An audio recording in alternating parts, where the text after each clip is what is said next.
تو اللہ تعالیٰ کی معرفت،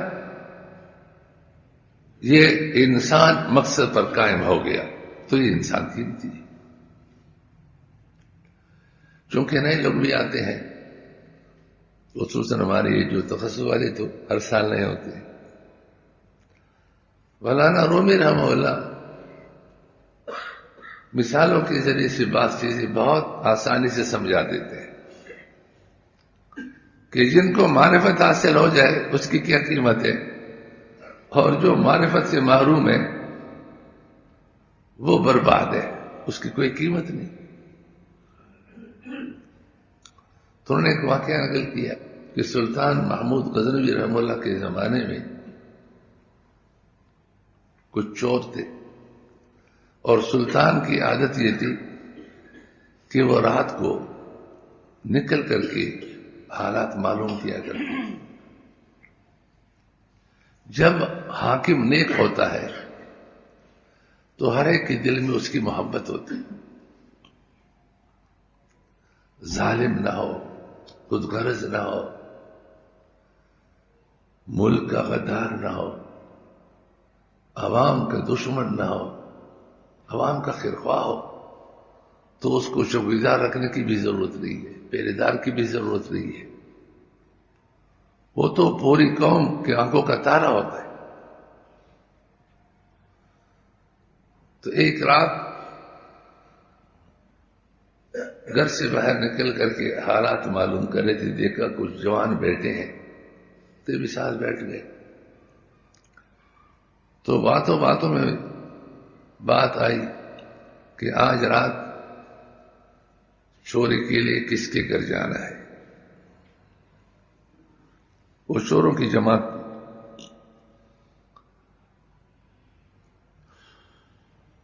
پھر بات چلی کہ ہر کام کے لیے صلاحیت، استعداد اس کی ضرورت ہے. تو ہر ایک اپنا کمال، جس شعبے میں اس کو مہارت ہے اس کو بیان کرے. تو ایک سے پوچھا گیا تو اس نے کہا کہ میرے اندر یہ کمال ہے کہ یہ جب کتا بھونکتا ہے تو یہ کیا کہتا ہے تو مجھے کچھ سمجھ میں آ جاتی ہے. دوسرے نے کہا کہ کسی گھر کی دیوار کتنی موٹی ہو میں منٹوں میں اس میں سوراخ کر لیتا ہوں. تیسرے نے کہا کتنی اونچی ہو میں کمند ڈال کر کے اس پہ چڑھ جاتا ہوں. چوتھے نے کہا کہ گھر میں جانے کے بعد کہیں سے تھوڑی سی مٹی اٹھا کر سونگ لیتا ہوں تو مجھے اندازہ لگ جاتا ہے کہ سونا، چاندی، جواہرات کہاں پر.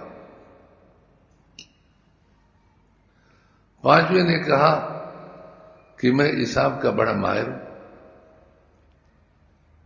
کتنا ماحول منٹوں میں تقسیم کر لیتا ہوں. چھٹے نے کہا کہ میری نظر اتنی تیز ہے، اس زمانے میں بجلی وغیرہ یہ چیز نہیں، اندھیرا. آج کل بھی ہم گاؤں میں جب جاتے ہیں تو وہ جو ہاتھ کی بیٹری ہوتی ہے اسی، ورنہ بالکل اندھیرا، کچھ نظر نہیں آتا. جس کو اندھیرے میں دیکھ لیتا ہوں تو میں دن کے اجالے میں، روشنی میں پہچان لیتا ہوں کہ یہ فلاں. سلطان نے کہا یہ خطرناک آدمی. بادشاہ کی بارے آئی، ان سے پوچھا کہ آپ کے اندر کیا کمال ہے.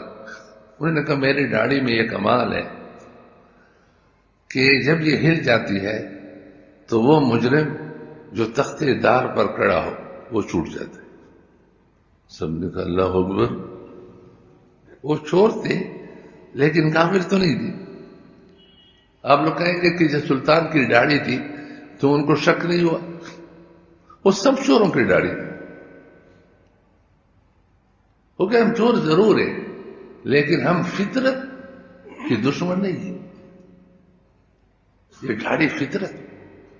عورت کو داڑھی آتی نہیں، مرد کو آتی.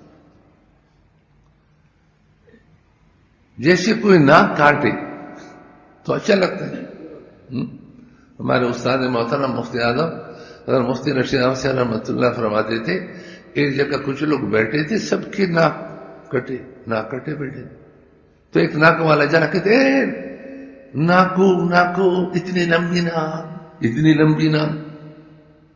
اس نے بھی کہا کہ واقعی چوری لے کر کے ناک کاٹ کہ میں بھی تمہارے ساتھ. آج داڑھی منڈانے کو لوگ اچھا سمجھتے ہیں، انا للہ و انا الیہ راجعون. جیسے ناک کاٹنے سے انسان اچھا نہیں لگتا، اس طرح مرد کو اللہ پاک نے جو چہرے پہ داڑھی دی.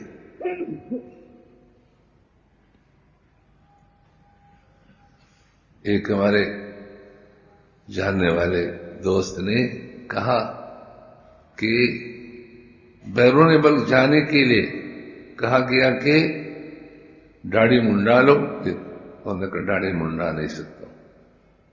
اور میں پھر اللہ نے مجھے حرمین شریفین بھیجا.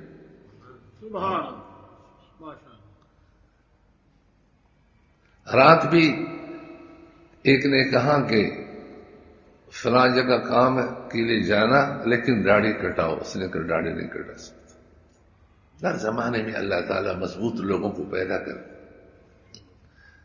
پیسے دیں گے، اتنا پیسہ تم کو ملے گا پھر بھی نہیں ہو. جس کو 1 روپے بھی نہیں دیا جاتا وہ لگا ہوا ہے داڑھی کو صاف کر رہے. تو ایک زمانہ تھا چور بھی سمجھتا کہ داڑھی منڈانا یہ فطرت کے ساتھ دشمنی ہے. جیسے کوئی اپنا کان کاٹے ناک کاٹے، اس لیے کسی کو شک نہیں تھا. اللہ تعالیٰ بہت سے پہلے ہر سب کو پوری داڑھی رکھنے کی توفیق عطا فرمائے، اور اللہ قبول بھی کرے. اللہ قبول بھی.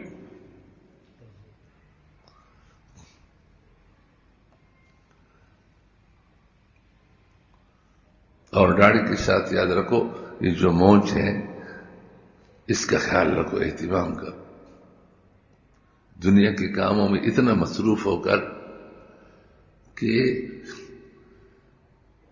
واضح قطع غیر شرعی ہو جائے، اس کا خیال رکھیں.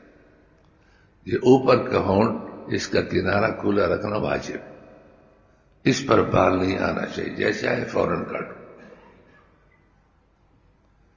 ایک روایت میں ہے من لم یاخذ من شارب فلیس منا، جو مونچوں کو کاٹتا نہیں ہے وہ ہمارا نہیں ہے.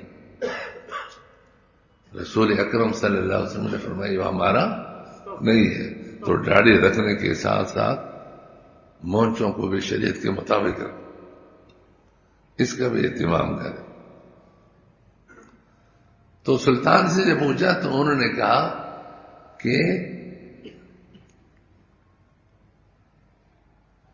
جب میری داڑھی ہل جاتی ہے تو جو مجرم تختہ دار پر کھڑا ہو تو وہ ٹوٹ جاتا ہے. تو سب نے کہا کہ آئی آج پھر سلطان کے گھر میں جا کر چوری کرتے. اگر گرفتار ہو گئے، پکڑے گئے تو یہ داڑھی ہل جائے گی، ہم ٹوٹ جائیں. چنانچہ روانہ ہو گئے. کتا بھونک رہا ہے. جس نے کہا کہ میں کتے کی بولی کچھ سمجھ جاتا ہوں، اس نے کہا کتا کہہ رہے سلطان تمہارے ساتھ ہے. جس کے گھر جا رہے ہو وہ تمہارے ساتھ ہے. لالچ بری بلا ہے، اللہ بچائے.